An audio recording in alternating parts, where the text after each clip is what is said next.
একই অলিম্পিক্সে দুই পদক প্রথম ভারতীয় হিসেবে নজির মনুর।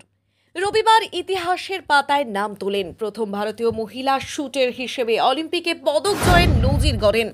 আর মঙ্গলবার যে নজির গড়লেন সেটা কোনো ভারতীয় অ্যাথলিটের নেই, তবে সেখানেই শেষ হবে না। প্যারিসে তার সামনে সোনা জয়ের সুযোগ রয়েছে।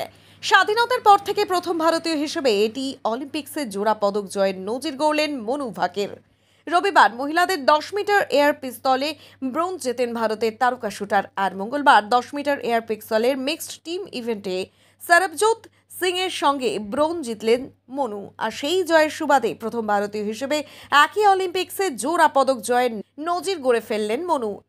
এতদিন ভারতীয় অ্যাথলিটদের মধ্যে দুটি অলিম্পিক্সে পদক জিতেছেন পিভি সিন্ধু এবং সুশীল কুমার। 2016 সালে রিও অলিম্পিক্সে রূপো জিতেছিলেন সিন্ধু, 2020 সালের টোকিও অলিম্পিক্সে জিতেছিলেন রূপো, আর 2008 সালের বেজিং অলিম্পিক্সে ব্রোঞ্জ জিতেছিলেন সুশীল, যা 4 বছর পরে লন্ডনে রূপোয় পরিবর্তন করে ফেলেছিলেন।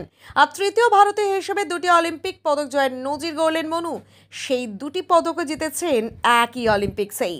2020 সালের টোকিও অলিম্পিক্সের স্বপ্নভঙ্গের পরে একেবারে রাজকীয় স্টাইলে প্যারিসে কামব্যাক হলো মনুর। দুটি ইভেন্টে ব্রোঞ্জ জিতলেন, তার আরও একটি ইভেন্ট বাকি আছে। 25 মিটার এয়ার পিস্তলে নামবেন তিনি। আগামী মাসের গোড়াতেই সেই ইভেন্ট আছে মনুর, যিনি অলিম্পিক্সের শুরু থেকে কার্যত নিঃশ্বাস নেওয়ার সুযোগ পাননি।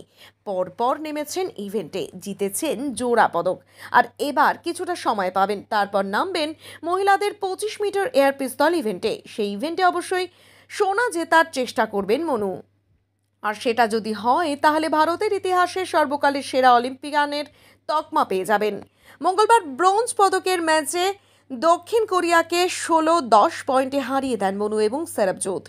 0-2 নিয়ে শুরু করলেও ক্রমশ লিড বাড়াতে থাকেন ভারতীয় জুটি। একটা সময় স্কোর ছিল 14-6। সেক্ষেত্রে পরের সিরিজটা জিতলেই ব্রোঞ্জ পেয়ে যেতেন তারা, কিন্তু পরের দুটি জিতে ব্যবধান কিছুটা কমান কোরিয়ানরা, তবে লাভ হয়নি। মনুর এই বিরাট সাফল্যে তাকে শুভেচ্ছা জানাচ্ছে দেশবাসী।